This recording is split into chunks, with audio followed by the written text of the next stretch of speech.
Hello guys, good evening.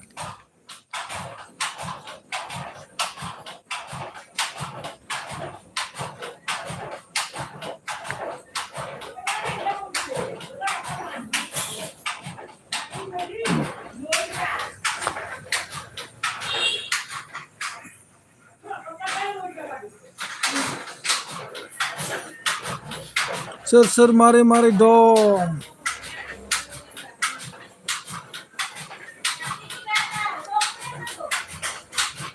Good morning, ada keren babu. Jatra morning jaman nama salte. Namaskar. Orang salte, mabre khobor sobor.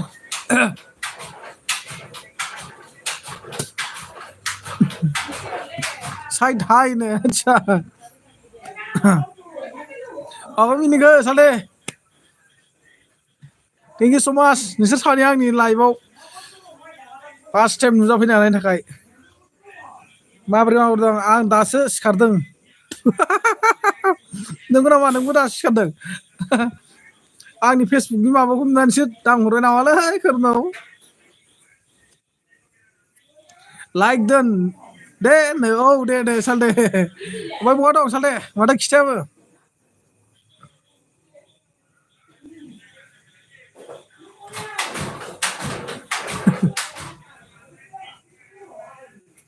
खम जारलाथ' आरो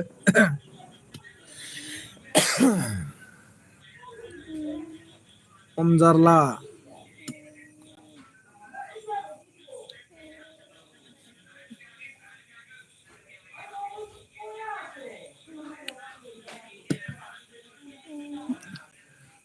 मा ओंख्रि जाखो ना जाथ'वाखै ओमफ्राय दालाय माथो खालामगासिनो आदानो ओरैनो दं नै लाइभ होगासिनो दं ओमफ्राय दालाय माथो खालामगासिनो आदानो ओरैनो दं नै लाइभ होगासिनो दं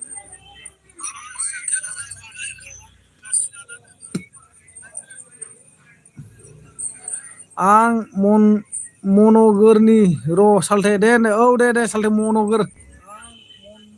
मन'गोरनि र' सालथे दे औ दे सालथे मन'गोर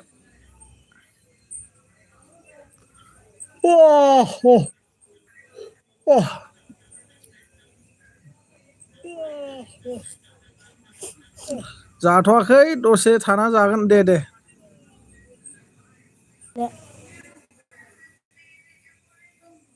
मोनबाथाय जाखानांगौलै थाब-थाबनो मोनबाथाय जाखानांगौलै थाब-थाबनो नों बिदि होनखाबाय थादोंना औ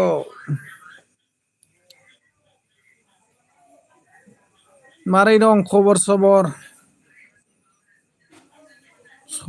सङाखैनो आदसा सङाखै आरो ना एसे संनोब्रा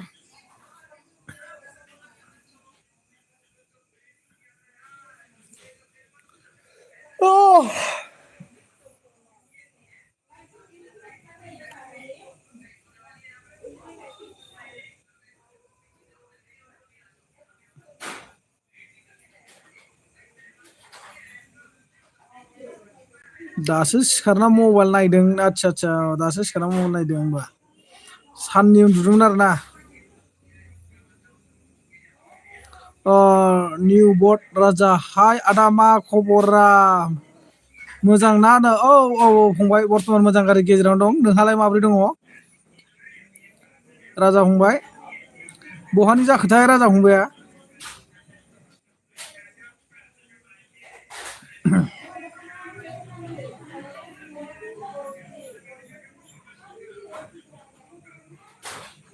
औ उन्दुदोंमोन आदसा उन्दुनांगौलै सानाव डिउटि गैयामोनदां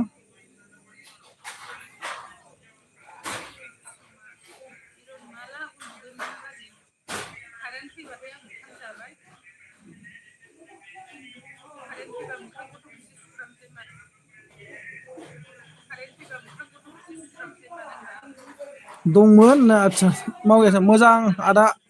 मोजां दं आदा आदसा मोजां दंना फंबाय ओमफ्राय बहानि जाखो फंबाय नोङो फुंनि शिफ्टमोन आदसा फुंनि शिफ्टमोन आरोना दिथा बेहायबो 1 घन्टा टाइमिं लायो उन्दुनो 12टा गाहामसिम जालायलाङो उन्दुनायानो गर गैया खिन्थु जै मोनसेबाथाय सिरि मोननो रोंला आरो माबानिफ्राय 12टाफोरनिफ्राय सिरिखौनो मोननो रोंला आङो जै उन्दुबाथाय गुदुबा मोनसिला ओंखाम जाबाय चिरांनिसो होनो आदसा चिरांनि आरोना फंबाय फैबानो जागोन दे मोजां दे एसबि एनिथिं दखान होनाय होयो नामा बाजैनो दखान फिसा होनाय दङ गोदान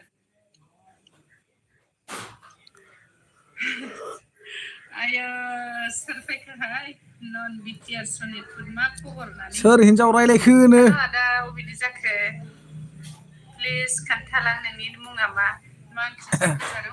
सिनायबाय I have no curry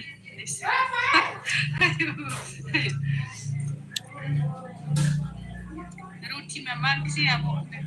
माबासोमोन दाउ बयलार आलु ओमफ्राय टमेट' जोंहा माबा रुटि आं बोरै लाइभ होदों ओमफ्राय ओरैजाय दस्रानि लाइभबो नायगासिनो दं नै आंनो गय खावना दोन बिमा आयै मालाय मुं सोलायदोंनो मुं सोलायदों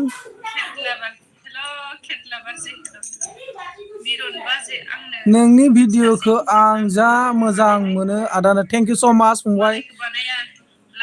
एन्ड मस्ट वेलकाम गोजोननाय थाबाय बे रावखौ खोनानानै बिदिनो आसा खालामो सापर्ट होलांबाय था फंबाय नोंसिनि थुलुंगायावनो आंबो जाहाथे मोजां भिडिअ लाबोबाय थानो हायो माब्लाबा थांनाय जागोन फंबाय नोंसिनिथिं बेरायनो मा जायगा बा चिरां मा जायगा गैबावला बियो थांबाय खोमा ओमफ्राय रुथि माजा जोंना अलदर अमासो आब' दे आब' आंनिखौ सानैसो लोगो हरदोलाय आब' होनदों लोगो जाग्रा दहायसो दंमोनलै रुथि मागै दिनै रावबो लोगो जालाया कोई रोटिमा के साथ प्लीज ज्वाइन करना एक दूसरे के साथ रिटर्न मिलेगी रोटिमा के साथ प्लीज ज्वाइन करना कौन न्यू चैनल है प्लीज दे अननानै कमेन्ट हर बयबो मोनसे मोनसे जागोन दे आदा औ फंबाय चिरां मा जायगा बा नोंनालाय आंनो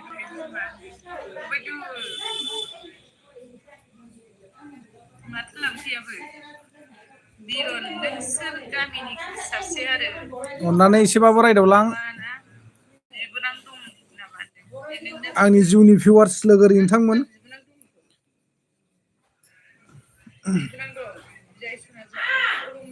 बिराद गोबाव जाबायमोन लाइभ फैनो हायिया मानो होनबा मबाइला खोनाहैयामोन ना आं रायलायनायखौ नोंसोर खोनायामोन नालाय माइकआ लाइभ होबाबो बबाबासो जायोमोन आं रायलायबाबो जिमान रायलायबाबो नोंसोर खोनाहैया मालाबा सम लाना एसे खोनागोन बिदि जाग्रा जाबाय माने नैबे आरोना नैबे गंसेया खिन्थु आं मालायनिखौ खोनाजोबगोन स्क्रिन रेकर्डबो खालामजाला भइस रेकर्डबो खालामजाला बेबायदि जानानै दं माने माइकआ गाज्रि जाबायना मादारबर्ड गाज्रि जाखादोंमोन नालाय खनसे माबानानै गोग्लैनानै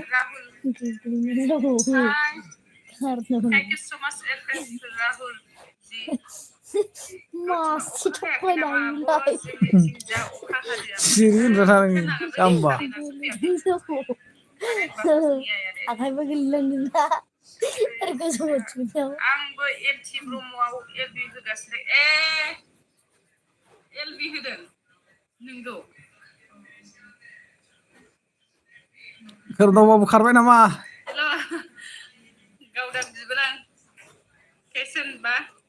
भुटान बर्डार खाथिनि आदा बाजैया लाया दानो बाजैया मैगं हागासिनो दं फंबाय ओइ आदा मेडिकेलाव डक्टरनिफ्राय मोननाय मा होनो सार्टिफिकेटआ डुप्लिकेट ना अरिजिनेल जायोब्रा मेडिकेलाव मोननाय डक्टरनि सार्टिफिकेट मा डक्टरनि सार्टिफिकेट बेलाय ओइ आदा मेडिकेलाव डक्टरनिफ्राय मोननाय सार्टिफिकेटआ डुप्लिकेट ना अरिजिनेल जायोब्रा थारमाने मानि सार्टिफिकेट ब्लाडनि ना माबा मोनसे बडि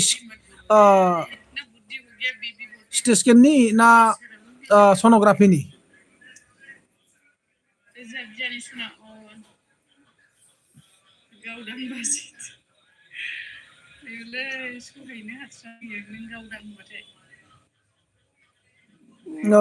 मिथिंगा फ्रम बड'लेण्ड खनजिथानि निउ आपडेट खिन्थालाय फंबाय बोरै जाखो खनजिथानि निउ आपडेट नायथ'वासैनो आङो फाग्लासो बोरै जागासिनो दं बिसिनि संसारावबो आयौ ना बले रियेल ना डुप्लिकेट हमनोनो हाला भिउसफोरनि थाखायसो आर्निं खामायनो थाखायसो बेफोरबायदि खालामगासिनो दं ना रियेलसो जादों जेबो हमनोनो हाला माथो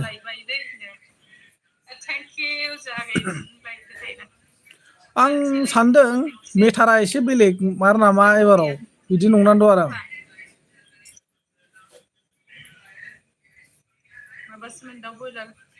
थेवब्लाबो ओरैनो भिउस आरो डलार खामायनायनि थाखाय बेफोरबायदि भिडिअ बानायद्रायनाया एसे रं जादों नामा नङा होमबा नङैखौ नंगौ बायदि फोसावनायफ्रा आरो नंगौबाथ' नंगौब्लाबो मानो बेफोर जानांगौ गावसिनि न'खरनि मेटारखौ मानो ससियेल मिडियायाव माबानानै लानांगौ बे मोनसे प्रब्लेम जायो माने खोनासंनो एसे उसुबिदा मोनो नङा होमबा आरो सानो आं माने दा जाथों बेफोरबायदि जानो नाङा संसार जानायाव ओरैनोब्लाबो जोंखौ जुलिनि समाव बाथौआरिफ्रा देउरिफोर लानानै बा आनसलिकनि दैदेनगिरिफोरखौ लानानै ब्रह्म समाजा पुरहितफोरखौ लानानै ख्रिस्टानफ्रा फादारफोरखौ लानानै नङा होमबा बयबाबो मोनफा धोरोमनि जिखुनु धोरोमानो जायाथों मानो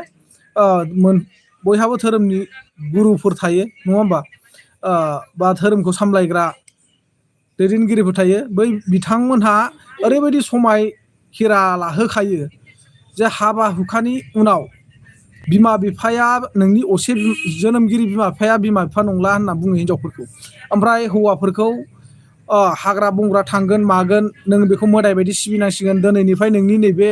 हौवानि बिमा बिफायासो नोंनि असे बिमा बिफासो होननानै ओरैबायदि समाय जाहोखायो बा बुजायखायो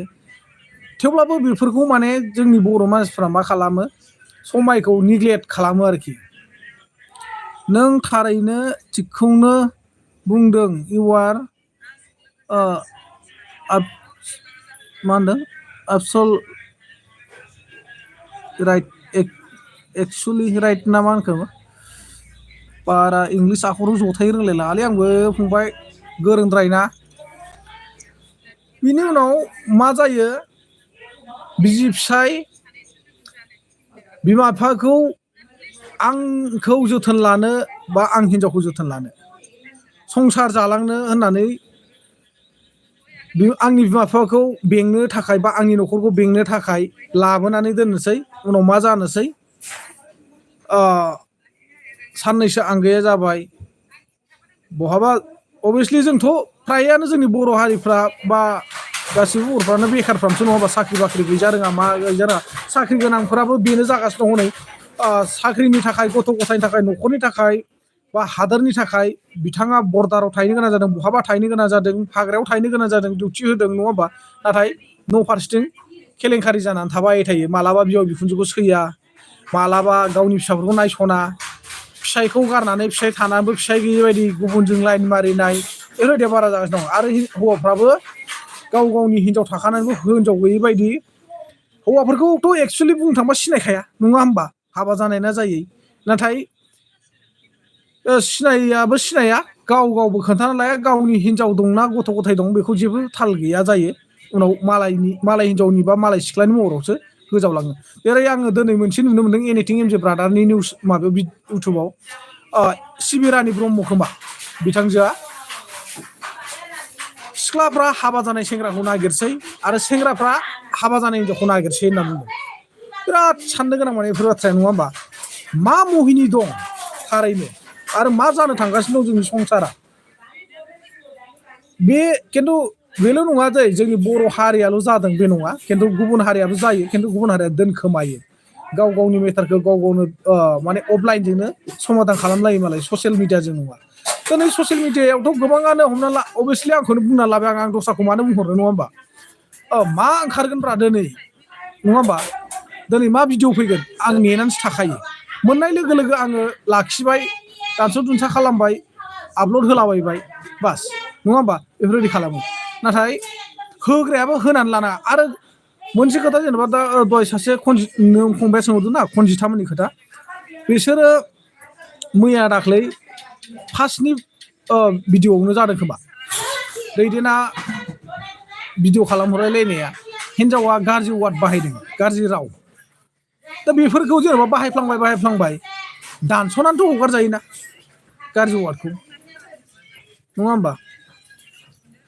बिसोरो मा खोथा दं मा खोथा गैया मा मेटार दं गावसोर फुद सावरायना लाबानो जायो बेफोरखौ मानो ससियेल मिडिया खालामलायनांगौ जाखो ससियेल मिडिया इउटुबफोरखौ खुलिबाय फेसबुकआ खुलिया नङा खुलिबाय गाव रोङाब्लाबो गुबुनखौ खुलिहोबाय नाथाय हनै नंबां जाबांफोरखौनो भिडिअ बानाय हगारनो थाखायसो दांना होगासिनो दं सोरखौ सोर मा बुंबावनो फंबाय आजिखालिनि जुगाव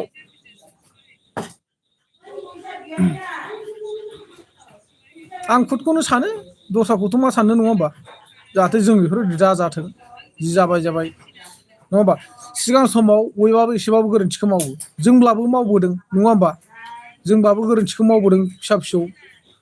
एसे एनैया आथिं थोंब्रैयानो गाल्लुनोबा आथिं थोंनैयाथ' गाल्लुना लासिनो बहा थानो खिन्थु गोरोन्थिखौ मावो नोंगौ मावफ्लाङो मावथार होननानैबो मावो बेबो नङा माब्लाबानि समाव बुजिस्लाब हायैयाव बा सानस' हायैयाव गोरोन्थिखौ मानसिया मावो आरो बे गोरोन्थिखौ जोङो सुद्रायलायनो हानांगोन निमाहा होलायनो हानांगोन नङा होमबा बेफोरबायदि आरो खिन्थु निमाहाखौ बार मोना बेखौ अराय सम गोसोआव लाखानांगौ आरोना बारंबारथ' निमाहा होनो हाया रावबो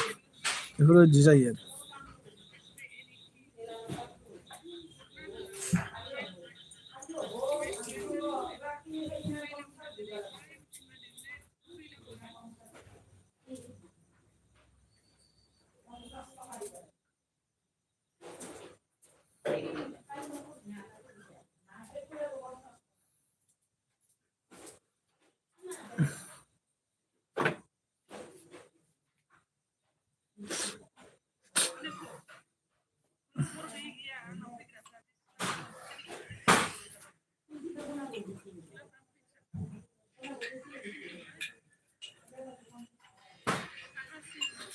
समायखौ ओरैनोसो जाहोनाय जायो मबाइला माबा जाबायलै खोनालानो आंनियासो ना नोंनासो जाखो फंबाय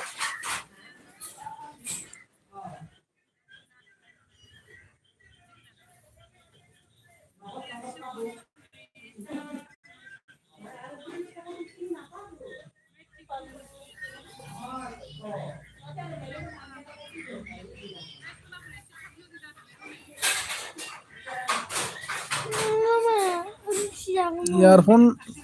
लायाबा नायजाबावला जेबोनो आदसा इयारफन नङाबा जाबाय होमबा नोंना ना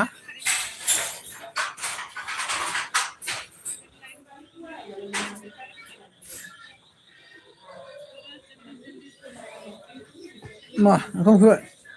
हा दहायसो जाथारदों सोमजालायनाय पियास लाय सामब्राम गुफुरलायनो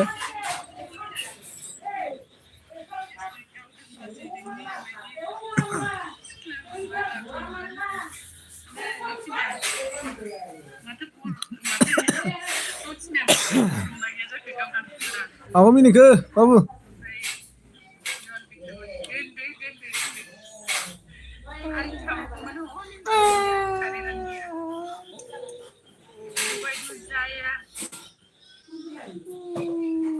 रोङाखै नामा माबानांगौ बै रथिमानि कमेन्टआव थुदो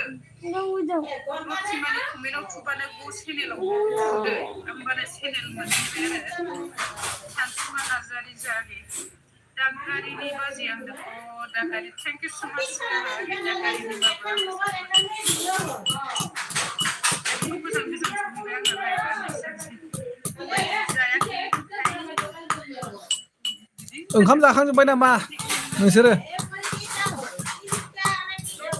जा दासो संगासिनो दङ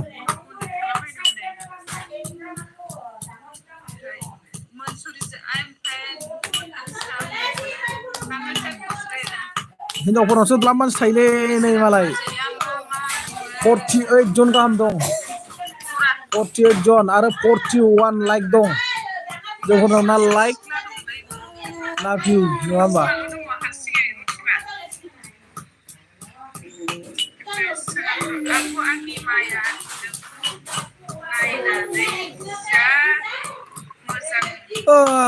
बड' फाग्लासोनो हेलौ फंबायसो जागोन ना मागोनबा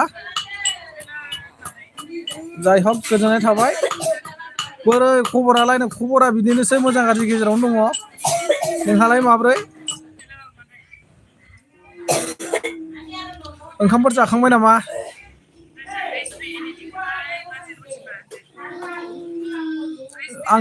आंसोलै माने लाइक हरबायलै थेंक इउ गोजोननाय थाबाय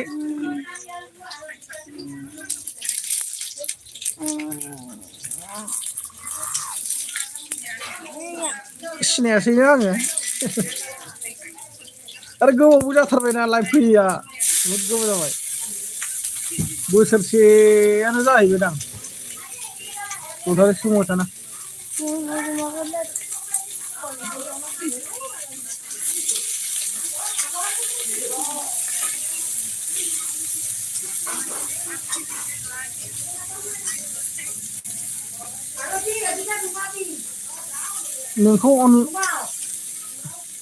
नोंखौ अनलाइनखौनो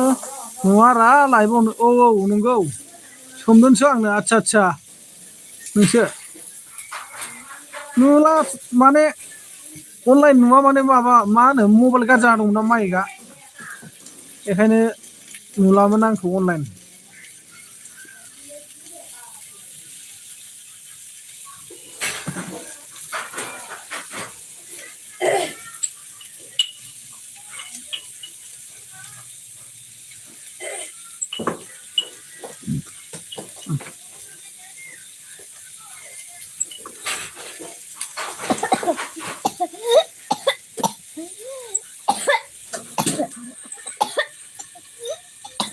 दालाय जाबाय नामा फना बे गोदानसो दाख्लै लानाय दालाय जाबाय नैबे जाला नैबे फना बे गोदानसो दाख्लै लानाय इयाव लाइभ होबाथाय जाला मानसिफ्रा खोनाहैया इयाव लाइभ होबाथाय जाला मानसिफ्रा खोनाहैया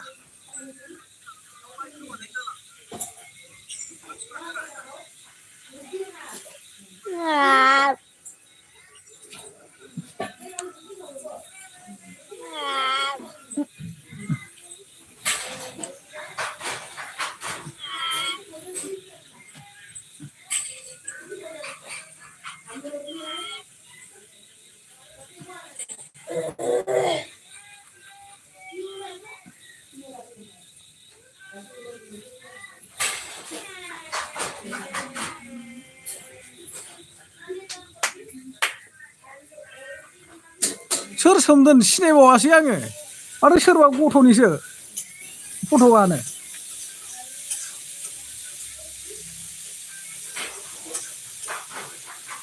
बिरन बसुमतारी दिनै नोंनियाव जयेन जाबाय आं आदानो थेंक इउ बिरन माब्रै दं खबर सबर थेंक इउ बिरन माब्रै दं खबर सबर मोजाङै दं खबर ओंखाम उखैबाय ओमफ्राय जा अरबिन्द बसुमतारी बेसेबां दिन जाखो लाइभआव फैनाया ब्र'नो दिनै बोसोरसेसो जाबायमोन ब्र' फैया मबाइल गाज्रि जानायनि थाखाय नैबे गंसे मबाइला माने लाइभ होबाबो जेबो खोनाहैलामोन आरो भइस रेकर्डफोर खालामबाबो खोनाला बिदि जाबायमोन नालाय होनायानो जाथारला ओमफ्राय दिनैसो बोसोरसेसोनि उनाव दिनैसो फैफिनलायनाय जाबाय आं लाइभआव थेंक इउ अरबिन्द बसुमतारी ब्र'निसिम गोजोननाय थाबाय जा मा होनदों खोमदोन बाग्लारि फैदों जामुगुरि कार्बि आंलं थेंक इउ गोजोननाय थाबाय बिरन खोमदोन खबर सबर मोजां ना बिरन बसुमतारी गाज्रिसोलै आदा खबरानो आच्छा मारै गाज्रि जाखो फंबाय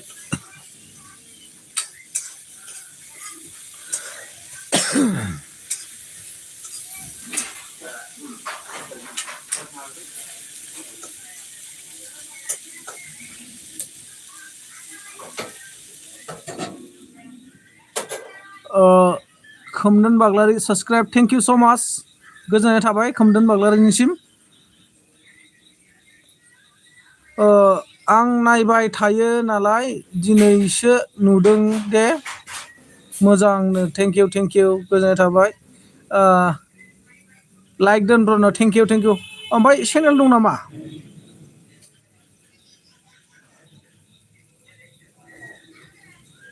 औ दंथ' आरो 18 जन साबसक्राइब ना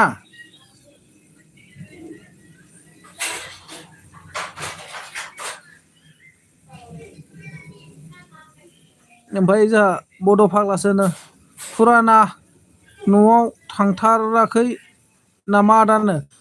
न'आव थांना फैनाया सप्तासेनि एसे बारबाय ओइ बैसागुनि साननै सिगां थांदोंमोन 20 दिनसो थाहैनाय जाबाय ओरै न'आवबो थांबाय आरो चिराङाव थांदोंमोन ओमफ्राय नोमबाजैया क'क्राझार नुवाखै होननायखाय क'क्राझार चिरां नुफेराखैमोन ना क'क्राझारावबो बेरायनो लांबाय क'क्राझारावनो हरनै थाना फैबाय खामानिया चिराङावमोन आरो थेवबो क'क्राझारावनो थाबाय टाउनाव ओमफ्राय मा होनो बेयाव क'क्राझाराव थांबा ओरै न'आवहाय बारहुंखा फैना होदोंमोन बिस्थिबार बुधबार बारायमोन ओरैबायदि माने गलि गंसे ओंखाम संग्रा न' ओमफ्राय जों थांनानै उन्दुहैग्रा बे न'आ माने बुद्लाबजोबदोंमोन आरो गलियाथ' गलि साफा खुन्था थंसेबो थाखायाखै ओरैबायदि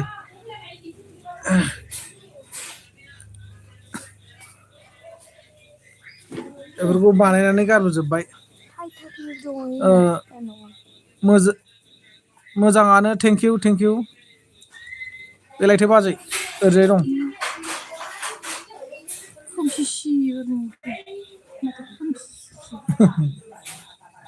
ओंखाम ओंख्रि संगासिनो दं इयो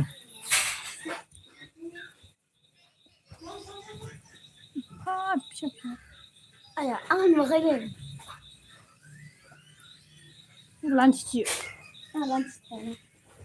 आलु गाजर होनदों आलु गाजर ना दे मोजाङानो मा ओंख्रिथाय आलु पटल खांख्रिखलानो ओंख्रियानो जेबो मोनजाया आं आलु मोनजागोन ओमफ्राय बै दालि गोमो जाना बेखौ मुगु दालि आलु मुगु दालि ओमफ्राय पटल खांख्रिखलाखौबो बुहुद खम थेवब्लाबो बेगर गारनानैसोबाव बेबो ओमफ्राय इस्कस खम मोनजागोन आरो ओमफ्राय लोगोसे बहल मोनजागोन जिंखा मोनजागोन बाखि मुदुफुल मोनजागोन ओमफ्राय गैथ'ला नुथ'वाखै बर्थमान मुदुफुल नैबे मास मोनसे जाबा नायनि खनसे आरो आल्ट्रासाउन्ड खालामबावना नायनि माबायदि जायो दाथ' जि जायगानिफ्राय मुलि जादों बे होनदों जेनेबा मास मोनसेल' जाग्रोनानै नाय जुदिहाय 1 पइन्ट 2 पइन्टबो खमायाब्ला आरो जानानै लाब गैया होननानै बुंदों आरो बेखायनो दा जेबो माने बुस्थु मोनजादों ना बेदराथ' बन्द'आव थेवब्लाबो नाखौ मोनजागोन जाहैदों आरो बै दैमानि ना फिसा फिसाया लकेल ना होनना बुङो ना बे नाखौ मोनजायो जाहैदों आरो मा होनबावोब्रा बेफोरबायदि बेमारफ्रा गैयै मानसिफोरनावसो जामारो सियरथार बेफोरो मानो होनबा गैयै मानसिफ्रासो जानाया बारा जायो खोमा ना बेदर नङा होमबा ना बेदरनिफ्रायनो सोमजिदों बेफोरबायदिया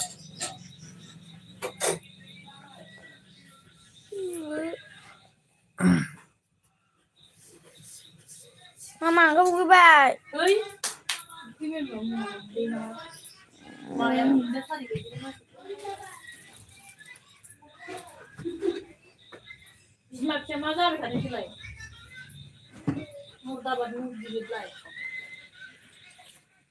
छोटो पुष्पा नहीं they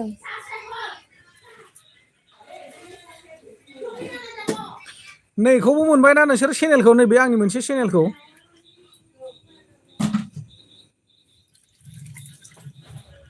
none BTR Sonitpur 3860 subscribe जानानै दङ मनिटाइजेसन जाबाय 50टा भिडिअ आपल'ड होनाय जाबाय आं बेयाव गासै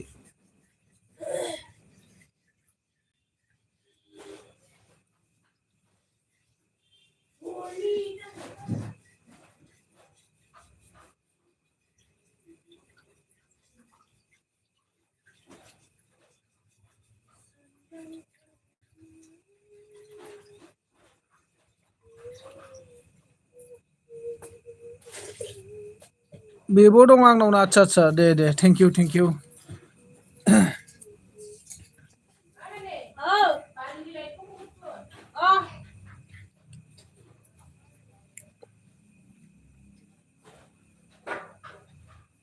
दाजो फोथारबाय नामा इलाय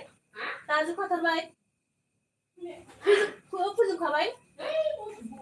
आंनिया गाबोन माबाया देर बारा थाब नाङा माबायानो दा फिसायानो बुरजा दंबाय एसे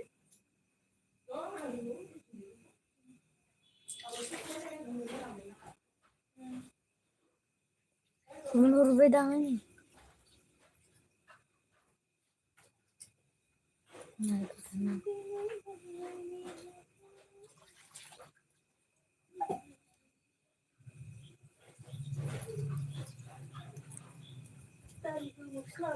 Horbat.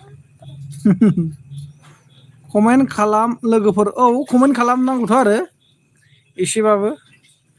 फैबाय जेब्ला हाबबाय जेला मोजां गाज्रि फंनैसो सावरायलांदो जामुगुरिनि फंबाय थांबाय नामा Karbi आंलंनिया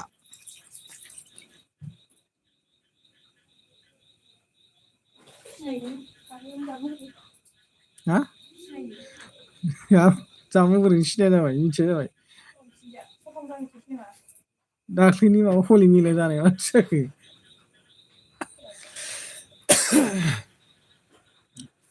view your recent subscribe Aku mana? Apa? Mana lagi? Mana? Riba aku mana ini? Arvind Basumatary जोंहा ब्र'आ मा होनखो गोजौथिं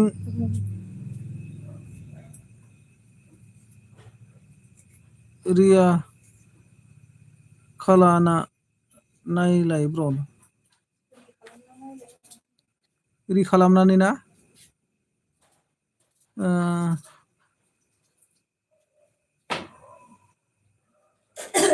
लाइक दोन आं नायबाय थायो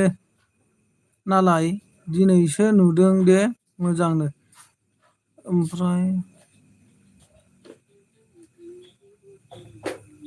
बेसेबां दिन जाखो लाइभआव फैनाया ब्र'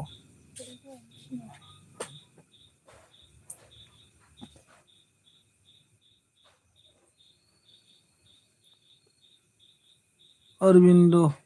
बसुमतारी ब्लग येस नंगौ सोर सोरना चेनेल दं फोरमायहर लोगोफोर फोरमायलाय दे सोर सोरना चेनेल दङ अबे मोनसेखौ होनदोंमोनबा अरबिन्द ब्र गोजौथिं रि खालामना नायलाय ब्र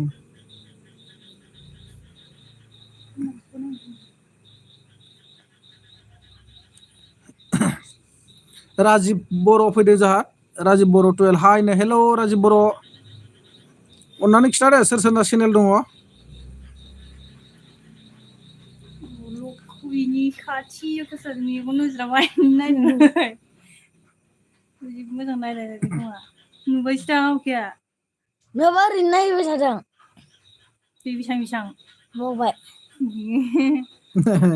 सालथायाबो लाइभ होबाय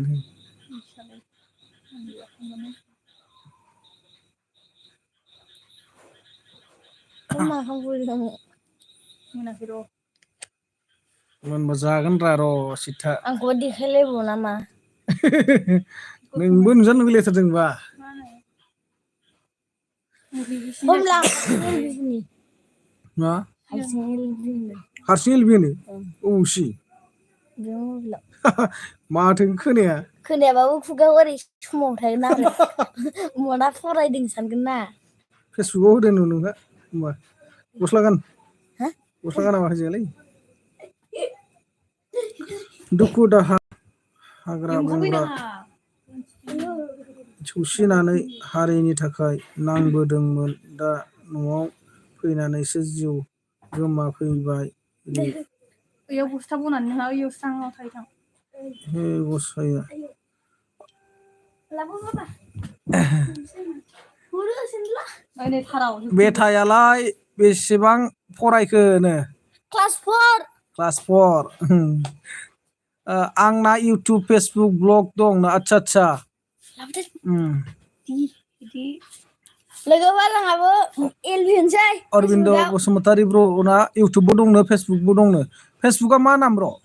अके होनदो जा बड' फाग्लासोआ हेल' होनदो जा राजिबआ हाय हेल' मा खबर राजिब फंबायसो जागोन ना ब्र' ओमफ्राय जा खोमदोन लाइक दोन नावनो thank you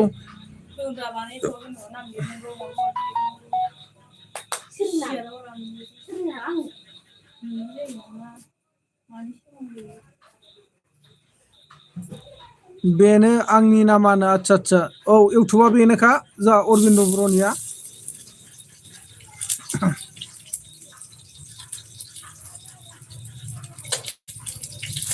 subscribe thank you हेल' नोंथां हेल' कनक रामसियारि माब्रै नोंथां गोजोननाय थाबाय नोंथांखौबो आंनि लाइभआव नुजाफैनो हानायनि थाखाय थेंक इउ स' माच खबर सबर माब्रै दं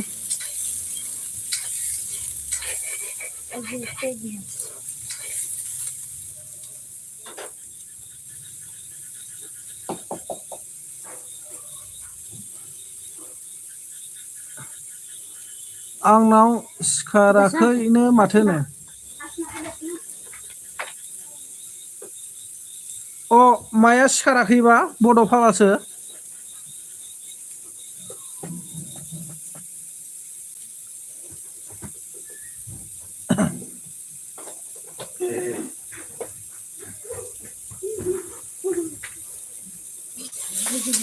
मा खबर दादै मोजाङैनो दंना औ दैथुन नार्जारि दंसाबो मोजां गारि गेजेरावनो नोंहालायनो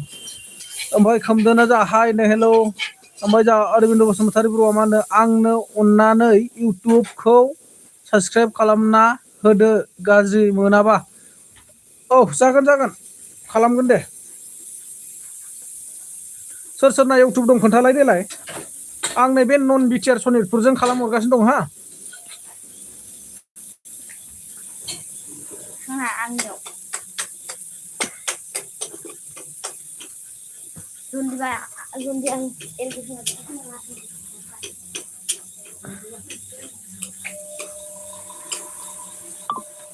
बांद्राय नाङालै आंनो लासै खासैनो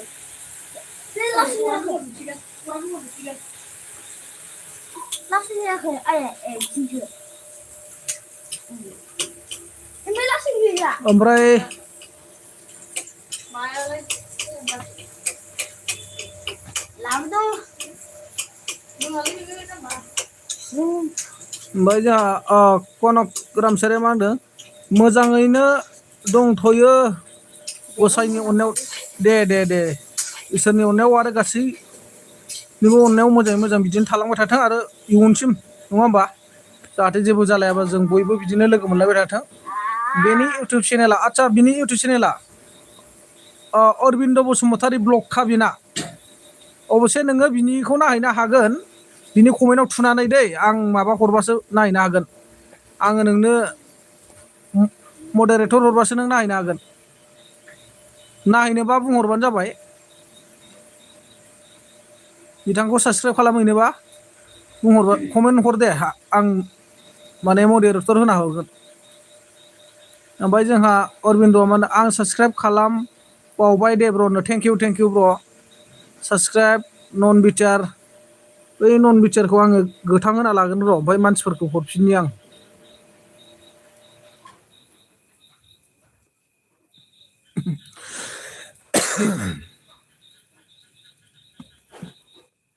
ब्लु खालामलायनो आच्छा औ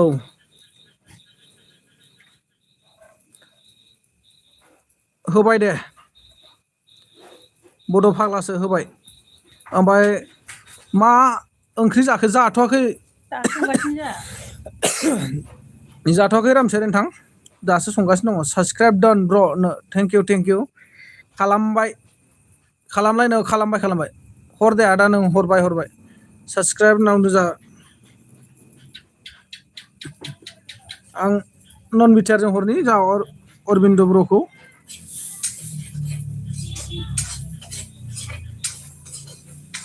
18 साबसक्राइबार दंना अरबिन्द ब्र'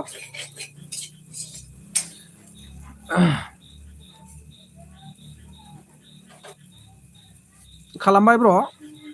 साबधान जाबाय आं कमेन्ट मोनसे हरनि सर्ट भिडिअ'आवनो हरनोसै दे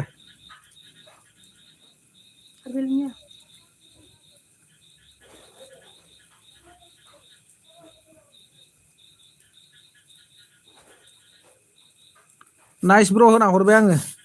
आदा बिरि सोबनायखौ गारदो नों No cigarettes. उबाइदुल आदा बिरि सोबनायखौ गारदो नों बिरिथ' सोबालै आं हाय बाजै मा खबरनो गुफुरखौसो सम सम दाङो आं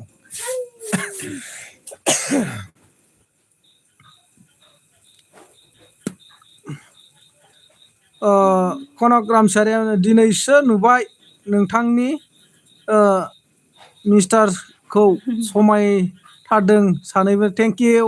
गोजोननाय थाबाय नोंथांसिम साबसक्राइब होनदो जा खोमदोना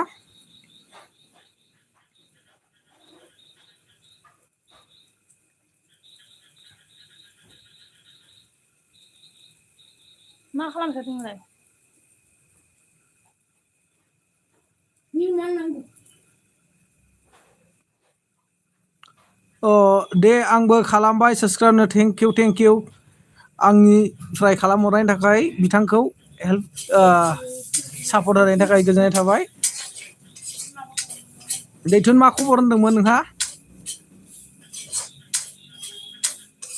मा मैगं संदों बाजै मैगङा खांख्रिखला आलु पटलनो स्कस ओमफ्राय दे आंबो खालामबाय साबसक्राइब थेंक इउ आरो सोरना दं फोरमायना लाहर लोगोफोरनो सोरना दं फोरमायना लाहर ओइ माबाखौ खालामनांगौनो मा होनो बड' फाग्लासो खोमदोन बाग्लारि 77 उबाइदुल साला बाजै थानायखाय थगायदोंनो आदा सानैजों सिगां फाथो बारियाव सोबखुमानाया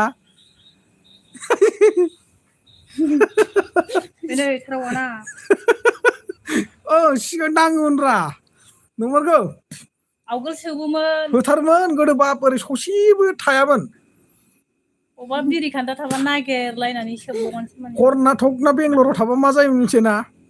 बायनोथ' फैसा गैया मा खालामो मिथिबाय बाथरुमाव थांनानै सोरबाफोर खान्दा गारना गालांनो नाङा राननानै नागिर दांबावसोमोन सनितपुर बबे जायगायावमोन नोंथांनि न'आ आंना सनितपुर धेकियाजुलियाव नोंथां खालामबाय दे बेखौबोनो आदसा खालामबायना माबाखौ खालामबायनो जामुगुरिनिखौ कार्बि आंलं जामुगुरिनि खोमदोनखौ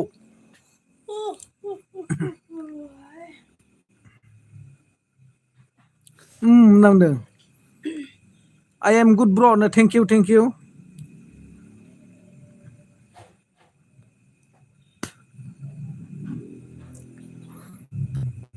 मा ओंख्रि जाखो दैथुन ब्र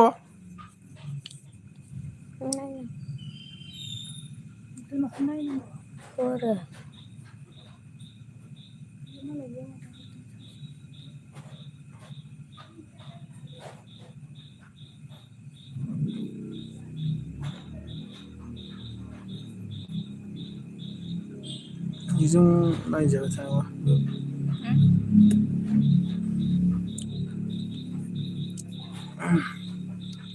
खोरोमदाव बाबु दासो सिखारलायबाय नामा नोङो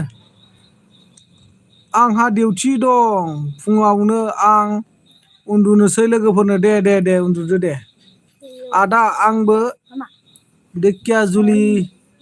दिखियाजुलि खा माथो मा गामि नोंनिया आदा दानो KTM लाना थांगोन आं बेरायनो आं गैया फंबाय आं माबायावसो थायो गुवाहाटियावसो खावब्लायाव न'आ खावब्लायाव फाग्ला जादोंमोन मबाइलानो आदसा गुवाहाटियावसो थायो जोंहा कम्पिउटार सोलोंनो कम्पिउटार सोलोंना मा खालामगोन बेबायदि आरो थेख्ला बायदि जायनि दालाय थास एदावनायखौ बुनो थाखाय कम्पिउटार सोलोङा नङाना आरो फोरोंग्राया फोरोङाथ' मानो थाखाय नोंखौ ओइ हायेन दुगामारा न'आव थांब्रा होनबानो होगोन नामा नों नङा र' मानो थाखाय फोरोङो होनबालाय होबा मानो थाखाय कम्फुआ जाबाय गावनि देहाखौ थिग लाखिनो थाखाय दुश्मनखौ गादबनो थाखाय राङाफारा माइनावस्रियाव आलासि दंनो आदसा राङाफारा माइनावस्रियाव ना माइनावस्रियावथ' जोंहाबो दं आंबो गोदो जोनोम आंना राङाफाराखासोमोन नालाय आंबो इउटुब लानोसै नै लादो जानोसै इउटुबार जानोसै दे जादो दे एन्थ'नि भाइ लाइक दोननो थेंक इउ नोंथांनिसिम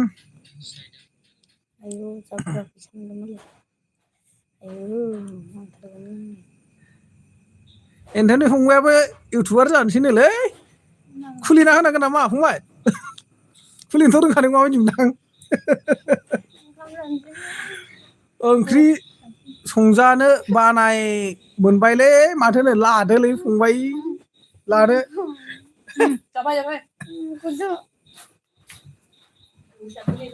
ओंखाम ओंख्रि संग्रा लादो जों थांगोन ना हाबायाव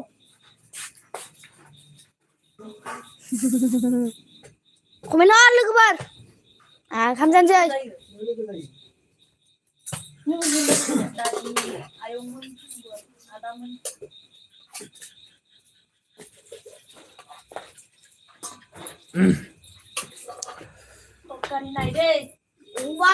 औलै खुलिना होमारदो दे जागोन दे आंबो होबायलै आदा मा होनदों मोनसेबाबो लाइकखौ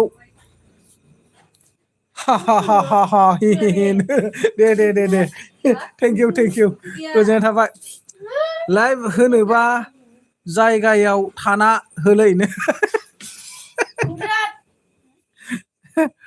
गावहा ओरै खारलाय ओरै फैलाय जाबाय नालाय मबाइलखौनो आधा घन्टासो दोनना बहाबा थायो गावहा खालि बे खलथं खालथांखौ नायबाय थानांगौ आरो जोङो दावहाया एसे सिरि जाथ'बायनो दावहाया एसे सिरि जाथ'हरबाय मोजां जाथारनांगौसोमोन आंनिबा खोरोमदावा मोनो ओइ नाङा आं बिदि सानथ'वा दानोनो दानो सानथ'वा होमबा बेनिफ्राय कानाडा बुरि लाबोफादो नोङो फंबाय एरला एरलि होनलायनायफोरखौ हाब दहायसो मोनायावसो जानानै दानो होथारबायलै बियो बाब माथो ओंख्रिया गोजावलायथारदों ना नांगौबा ओंखाम गोजाबाबो जाना थागोन थेवबो आं दानो सानथ'वा बिदिखौनो आदसा दे मोजां गाबोन नोंसिनाव फैगोन आं खुलिना होबानो जाबाय जागोन दे जागोन एन्थ'नि फंबायनो इउटुब चेनेल खुलिना आं खेबसेनो मोनसेयाव मोनथाम खुलिना होखागोन मिथिबाय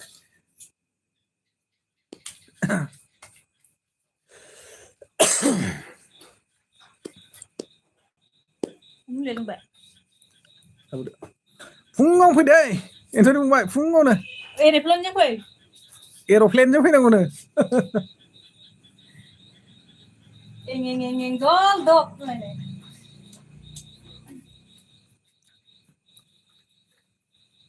बोरैमोनलाय गाना हेलिकप्टार लानानै होनलायनाय बायदि दारि गोनां नोंसिनि सिथ्ला गेजेराव होनलायनाय खानाया सिनजाब्रा गाज्रि नुलायबायनो खानाया ओरैयालाय जि थाब लावो बिनि खानाया फैसायालाय खाथबनानैसो लाग्रा जानोसैलां ओरै सेंग्रा गोरलैफोरबायदि बाराबा ओमफ्राय जोंहा उबायदुल र' मा होनखो फंबाया आदालै बाजैखौ एसे फसायबायमोन नों मा होनो हे फसाय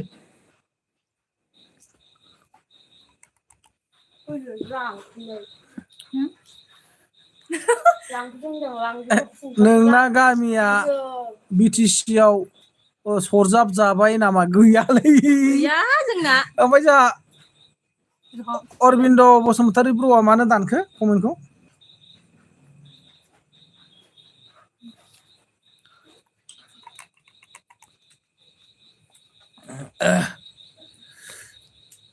थोद नोंसो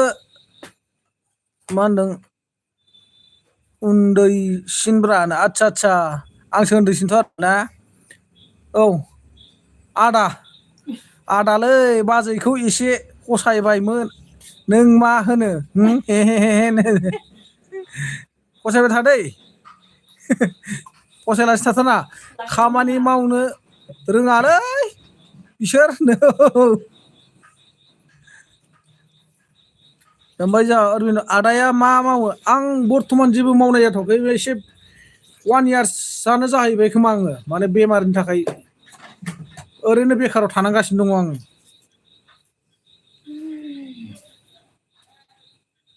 माबा हायेन होननाय खोनादोंलां राजाखौसो सोरबा गाग्लोबबाय नामा माने एसे बोलोनि खामानि मावबानो साखाङोना बेमारा मा जायो मुलि जागासिनो दंथ'यो दा बे मास मोनसेनि उनाव सरि होनना बुंदों जेबो नङा दे सरि होनदों जेबो नङा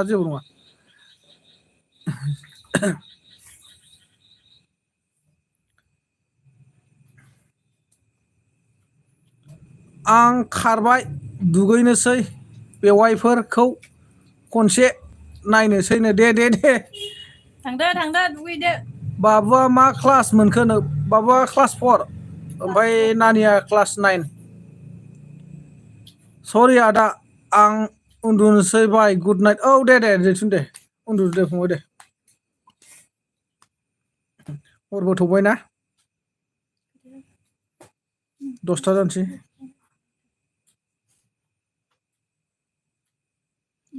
बुरजा दै होबाय नै एन्थ'नि ब्र' नोंना बे जेबो फैयाखै इसुफोर फैयाखै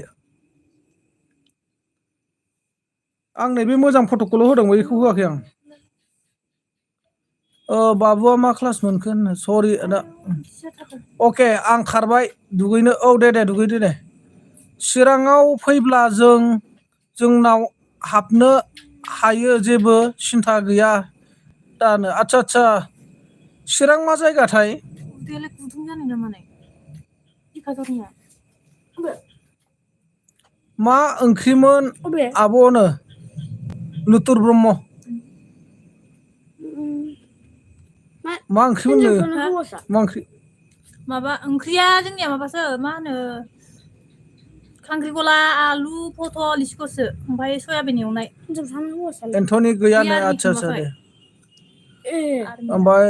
जा कनकआ मा होनदों बाजैया अबे डिस्ट्रिक्टनिमोन मोनसे डिस्ट्रिक्टनि मोनसे एरियानि मोनसे गामिनि आरो सिलासे होनजायो सिलासेखामोन होनजायो आरोना सिमासे थारमाने एकदम नांजाबलायखानाय चिरां बासुगाव आदसा बासुगाव आरो ना दे जागोन दे बिदि जानानै फेसबुकआ मा नाम बेमार अरबिन्द बसुमतारी ब्र'निया फेसबुक नामा खोन्थालाय आं नायनि खोरोमदाव माखौ नायखोमाखो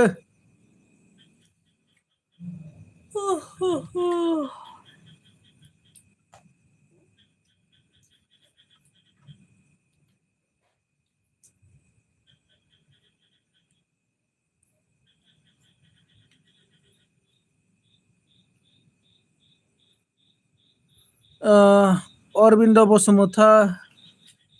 बसुमतारी ब्लग आदसा फेसबुकआवबो ना ओमफ्राय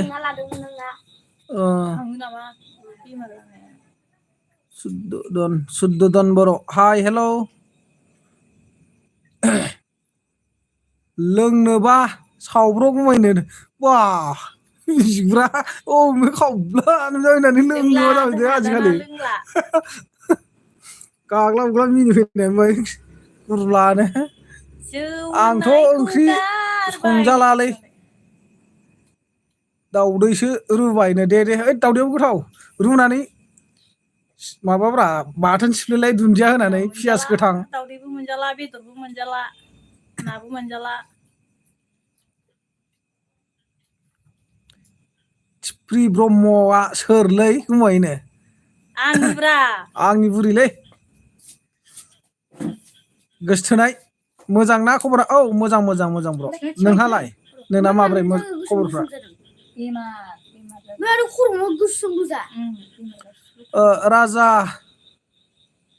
राजा गोलावआ आथिखालाव मा खबरनो राजा गोलावनि खबराथ' बर्थमान दङ बिसिना मोजाङैनो खिन्थु गोजान जालायो थानाया लोगो मोनलायथाराखै दा साननैसो बै खनसे खुसिया जावलायनायानो लोंगासिनोलै जाम्बा गुमै सावरावनो दे बिराजा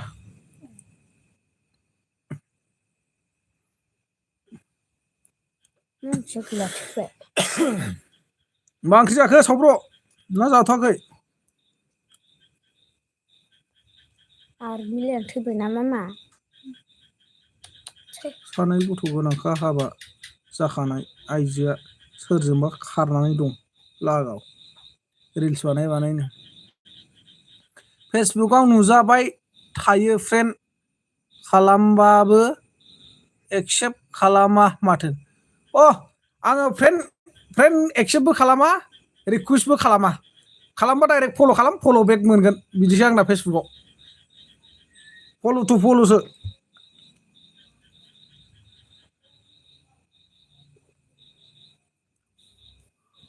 लकेल मुरगि आलुसो सावब्र'नो बा गोथावथार माथो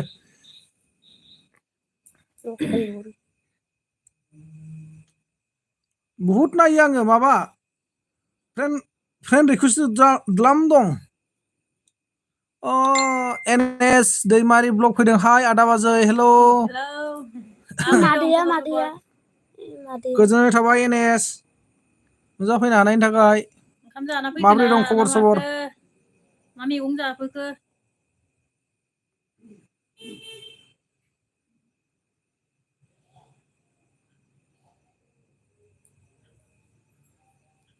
फल' खालामबाबो रिप्लाइ खालामथार साला र' नोंनो फल' खालामदों जानो बहा थायो गुमै मोनानो लुथोन ब्रह्म जों माबायाव थायो गुवाहाटियाव र' आं ओंखाम जागोरनि आदानो दे जाफुंबाय डिएसएलआर केमेरा नांगौलै आंनो थाइबानि नंगौ नामा लाइन गैयालै आदा होनबायलां जिखुनु लिरनायाथ' नों बेलेग लिरदोंमोन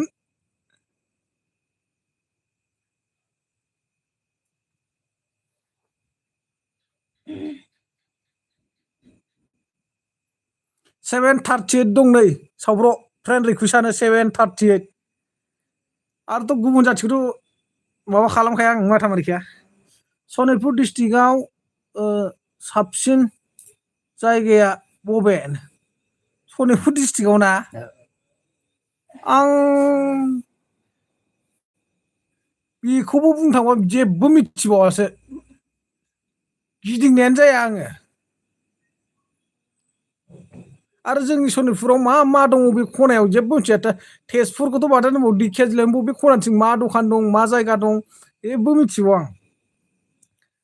बेरायनायानो जाया एनएस दैमारिया मा होनखो मोजां खबरफोरा आदा बाजै नोंसोर नि भिडिअखौ नायबाय थायो आदा बाजैनो थेंक इउ ओइ बहानो जाखो जोंहा एनएस फंबाया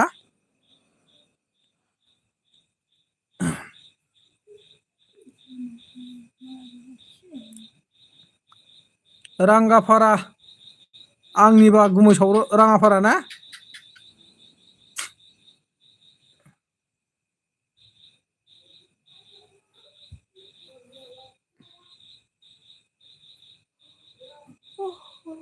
खनजिथावखौ एमजेजों हाबा होगोननो मैदोम फाग्लानि फन टाइटेला आं मानो गराय लानो नागिरखोनो दैदेन जेनेबा दैदेन जाना बुङो आरो दैदेना मानो गदाय लानो उदालगुरिनि आदसा उदालगुरिनि ना फंबाय दे लोगो मोनलायगोन माब्लाबा उदालगुरियावथ' थांनाय जाखायो सम सम एलग्रा मोननाव ओमफ्राय ओरैजाय लेटन मोननाव गुवाहाटि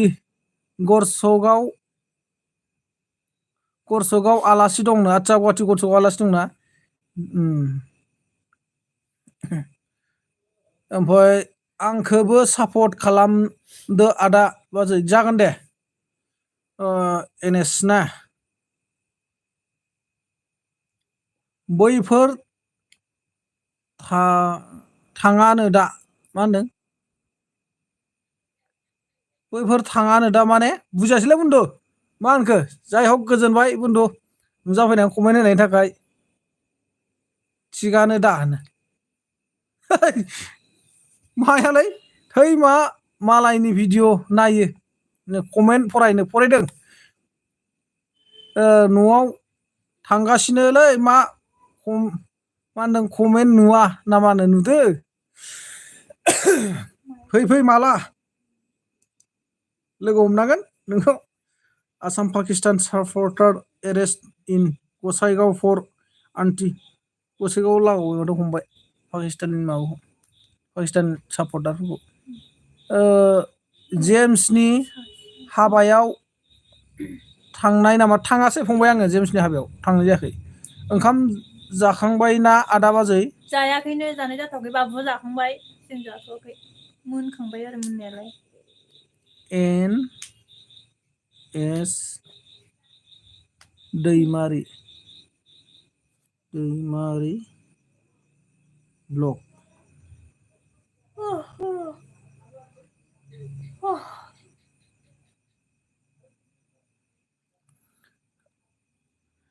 थाङासै ब्र' फैबाय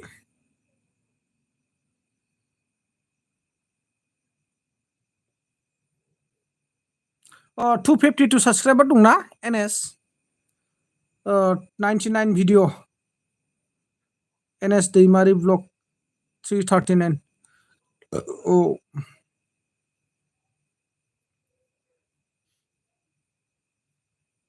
औ मा होनदों सुद्धधन बर' बि खनजिथा एन दैदेन भिडिअखौ लाबो बिसिनि भिडिअखौ ना आं बेयाव लाबोनाय जायाखै सेकेन्ड चेनेलाव लाबोदों नन बिटिआर सनितपुराव लाबोदों नों खुसिया बायग्राल' जा बाखि ओंखाम ओंख्रि आं दं सावब्र' गुमै खुसिया जानो फैयो नोङो खुसिया जानो नोंनावनो BW मा होनदों नांगोन खुसियाखौनो माहाय बुजियासैलां आंबो थांनो हायासै एलबि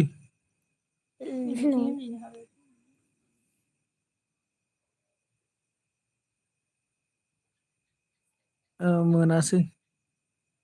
थारमाने टाइम मोनासैमोन खोमा ना हाबायाव दा ओमफ्राय आंखौबो 100 साबसक्राइब खालामरा गुमै सावरनो 100 साबसक्राइब नोंनालाय माथो 100नि बाराखा ओमफ्राय जोंहा मा होनदों बुदर वाइटि हेलौ सालथाय हेलौ सालथाय बुं दे मा खबर गोजोननाय थाबाय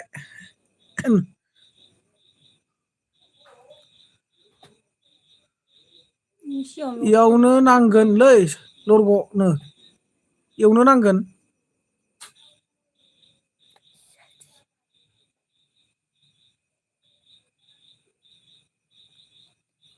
मोनसे भिडिअ 12,000 भिउस फैनाय दं माथो माबानाव एनएस फंबायनाव आया खोमदोन थाङाखै नोङो होमबा ना दङ दे थेंक इउ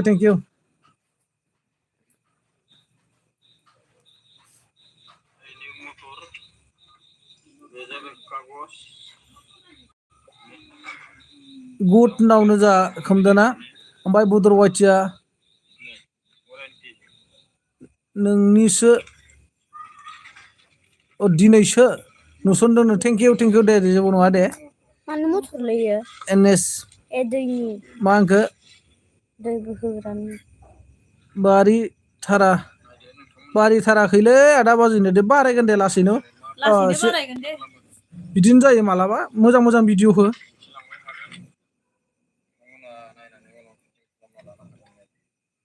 मटरनि दै बोहोग्रा बे बुस्थुखौ नाय बेयाव ब्लक थायो ब्लक बेनो दा गोदान मटर जुदि बायना लाबोयो होमबा नोंथांमोना थेंक इउ आदा बाजै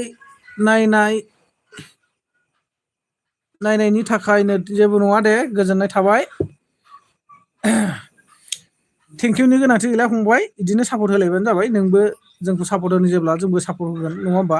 बिदिनो फाला बदल बयबो फिनानै लाबानो जाबाय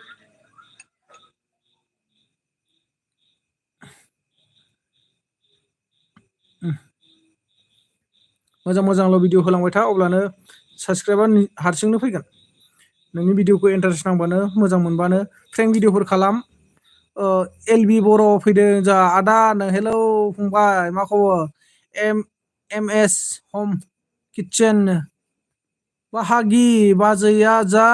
किउटलै sir from Chirang and Jammu thank you गोजोननाय थाबाय बाहागिनिसिम चिरांनि आरोना दायो माने जम्मुआव थायो नोंथाङा ना बाहागिया दे मा मैगं जाखो होनो मैगङा जानाय जाथ'वाखै खांख्रिखला आलु पथल संदों आरो बाखि जेबो गैथ'वा माने आंथ' मोनजाथ'खाया बेखायनो जा खन'ङा bye good night every night and at night so sweet dreams मा होनदों future life will become progress in your life I pray the God thank you so much नोंथांनिसिम रोजा साबायखर जागोन दे नोंथां बिदाय लानो हासिगोन आंबो दसेल' होनोसै 1 hour 8 minutes थांबायानो मा कमेन्ट नुवा नामा रा सावब्र' नुदोंब्रा आदा बाजै बहानि अननानै खोन्थादोनो जों सनितपुर जिल्लानि फंबाय सनितपुर ढेकियाजुलिनि खिन्थु जों गुवाहाटियाव थायो आरोना दा गुवाहाटियाव दङ उफाय गैया माथो खालामनो आरोना न'खरफ्राबो बेनो नालाय अबस्था गाज्रि बेखायनो जों बाहेरायाव थानो गोनां जानानै दं आरो गथ' सासे लाफानानैबाबो दंगासिनो दं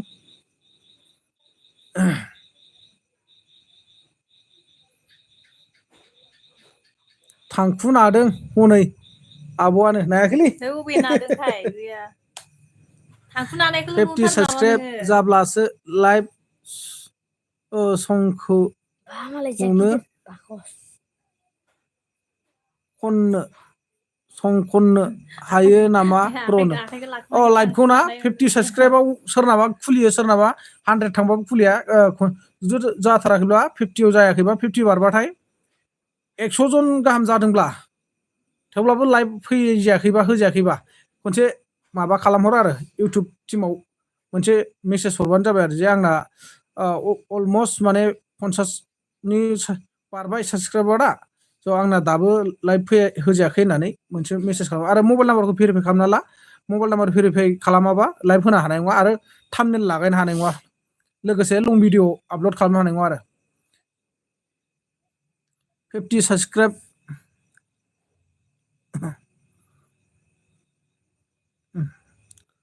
बिदि खालामना लाबानो बाजैना गन्थङा मानदों नामा रा मा होनदों नोंगौसो माबा हरबायनो मानदों सिथर जाना दङ गन्थं सिथर जादों नै Sakit ओ apa? नादोंलै गुमै जाखांबाय मालाय आब'आनो जादोंलै अजयफोरनो जा अजय बसुमतारी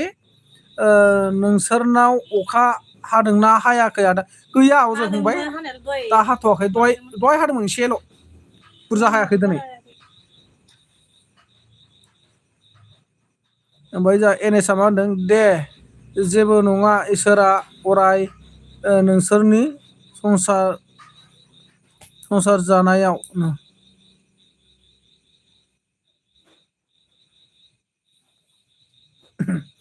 दे ब्र औ ब्र बिदिनो बिदि खालामबानो जाबाय आरो Ini apa? नोंनाथ' 50नि बारलांखाबाय ना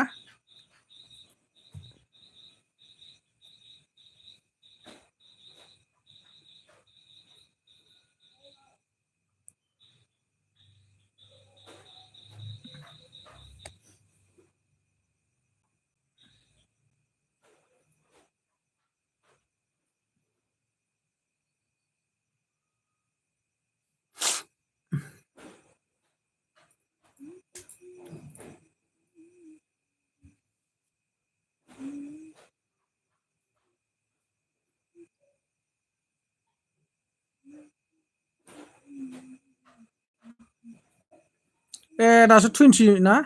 नै जोंबो खालामना हरनोसै आं आइडि दं मोनसे बे आइडिजों खालामना हरनि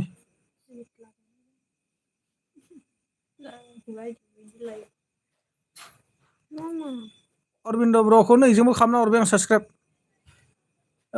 मेसेज नङालै SMS गुमै सावब्रनो जायोलै जेरैबो जोंना जाम्बा मानसिफोरना ओमफ्राय MS हम किटचेना मा होनदों माथो सनितपुरनि बाबो रायलायनायफ्रालाय माथो क'क्राझार चिरांनि बायदि जायोलै बाहागि नोंसिनानो औ जोंनियाव फुरा माने आं दा जेरै रायलायदोंना बेबायदिनो गोजा जोंनि सनितपुराव बुंनो थांबा आरो जायगाल' खना खना एसेल' दं आरो माने एसे बेलेग टाइपनि रायलायग्राफ्रा सानजारिया एसे खम दं आरो जोंनियाव जों माबा होनो ओइ गुमै नों आब' थाना मानो गोदान सिख्ला गोसो थोगोरा आब'आनो समायनाखा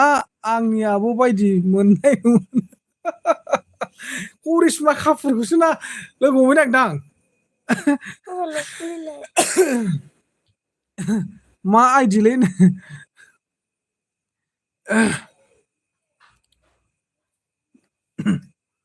आइडिया माबालै कम्पानिनि आइडेन्टि कार्ड बेरायहैयो नोंसोरनिथिंबो थांबाय थायो आदानो आदसा थांबाय थायोना दे माब्लाबा लोगो मोनगोन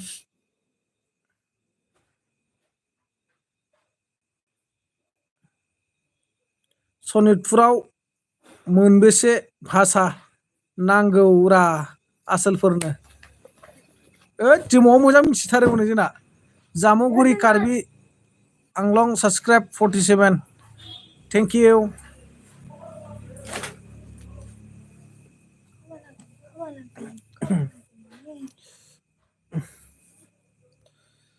स' होमबा गासैबो आंनि अनसुला भिवार्स लोगो रिंथांमोन बिदाय लालायथ'नोसै ना लोगो मोनलायगोन उनाव नेक्स्ट एलबिआव आं दिनै भिडिअबो लाबोनाय जादिया बेयाव बै मोनसेयावसो लाबोदोंमोन खिन्थु डाउनथार माबाया भिउसआ औ दुखु दामोनलायसै उननि समाव लोगो मोनलायलायसिगोन मोजां गाज्रि उनाव सावरायलायफिनसै बिटिआरआव प्रमदआ माला सोबावगोनलै नोंसोरखौलाय बेनोथ' जादों माब्ला सोयोसै नेनांसिगोन दाथ' उफाय गैया आरो बिटिआरआव सोनायसैया नैबेयावनो दाख्लै पन्सायत इलेक्सन थांबाय नङा होमबा बेयावनो मोनसे आंनि नुहुरनायाव आरो आंनि मोन्दांथियाव बेनो मोनसे खाबुमोन आरो जोंनि दाख्लैनि पन्सायत इलेक्सननि सिगां जिथु सोनायमोनब्ला पन्सायतआव जोंहा बाहागो मोनबायमोन पन्सायत इलेक्सनाव जोंबो पन्सायत भट दारायनो मोननायमोनब्ला बा थुनो मोननायमोनब्ला बे मोनसे सुजुग सुबिदा जागौमोन आरोखि जोंनि बिटिआरनि थाखाय लामा खुलिना होनाय जागौमोन दा नेनांसिगोन बायदिसो खोनादों जोंथ' सनितपुरनि एबसुनि सासे मानसि दं आरो ना बे बिथाङा बुंनाय बायदिब्लाथ' माने गैयाबाबो 10-15 इयार्ससो आरो बेक जाबाय सनितपुरा बेफोरबायदि बुंदों बिश्वनाथआ खिन्थु हाग'दोंनो दै नाम माने सोसनहरजोबनो मालाय बिश्वनाथ डिस्ट्रिक्टआ आरो दा जोंनियासो मिरा ब्रह्म ब्लग हेल' वाव मा खबर मिरा र'लै नों सावब्र'आ दे आदा बाजै गुड नाइट फंबाय जोमाव लरग' गुमैनो मिरा मा खबर नो मोजां लाइक दोन थेंक इउ आं भिडिअ नायालै एलबि आवसो फैयो आंनो दे एन पाउलुस आदा आयै आदा खुलुमबाय गोजोननाय थाबाय आदा नुजाफैनो हानायनि थाखाय नोंगौ होनदों औ माब्रै खबर सबर आदा मा ओंख्रि जाखांखो नो ओंख्रिया जोंना जाथ'वाखै जाजोब्बाय अलरेडि जानांसिगौल' फिसालाया जाखांबायानो पथल आलु केरेला ओमफ्राय स्कसबो होनदों खोमा प्रमदनि हिनजावखौ बुद्रुनांगौ फार्स्ट टाइम लोगोफोरनो बुद्रुहैदां दोननो नाङालै नो आदसा हाब मा टेनसन जाखोलै नोंहा सावब्र' प्रमदनि हिनजाव बुद्रुनो ओंखारबायखो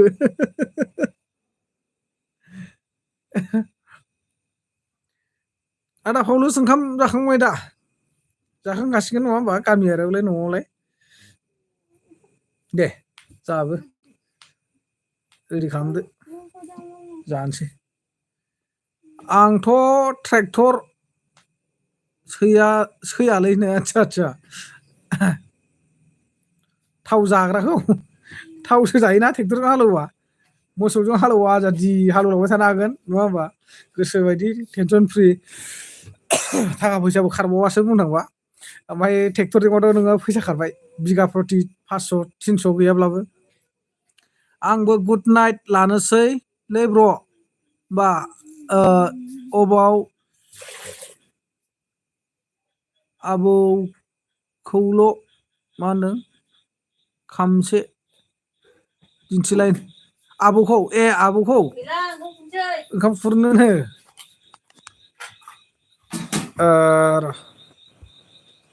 नै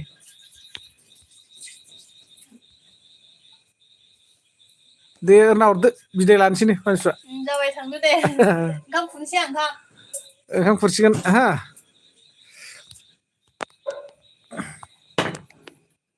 आब' औ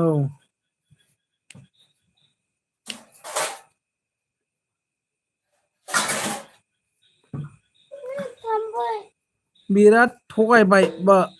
ट्रेक्टरा फैसा होगोन होनदोंमोन डकुमेन्ट जमा लाबाय दाने फात्ता गैलेरा गुमै सावब्र'नो आदसा मोनाखै होनबा नों फैसाखौ आदसा राजाखौ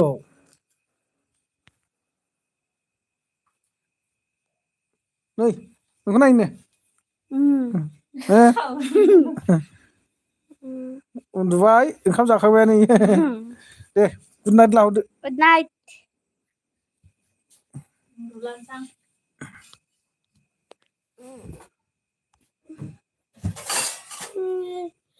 दे औ दे होमबा ना आदा गासै लोगोफोर आंनि भिउवार्स अनसुलाफोर बे एसेखिनियाव लाखिलायथ'नोसै जा मिरा थांखाबाय खोमा ना गुड नाइट उननि समाव लोगो मोनलायसिगोन दिनैनि थाखाय बाय बाय जाथ'बाय